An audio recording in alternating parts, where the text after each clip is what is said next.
So welcome back, aliens. Now once we know how to set up Android Studio, once we have added SDK, and we have also run the emulator, right? Now everything is set up, so now you can start the actual coding part.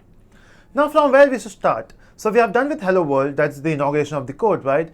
And the second code we always write is addition of two numbers. Doesn't matter which language you learn, maybe C, C++, Java, Android, everything starts with addition of two numbers, right?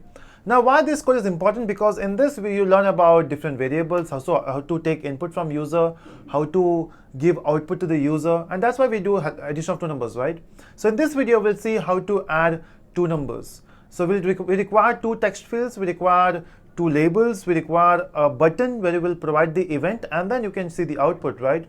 Now one thing to know here is, whenever you work with buttons in Android, or maybe any type of buttons, maybe radio buttons or something, every button needs a listener, right? Because when you perform the event, so your button should be able to know that you're performing some event.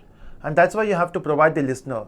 Again, you can provide the listener with the help of GUI way, or we can provide with the help of Java way. Again, we'll see both in the coding part.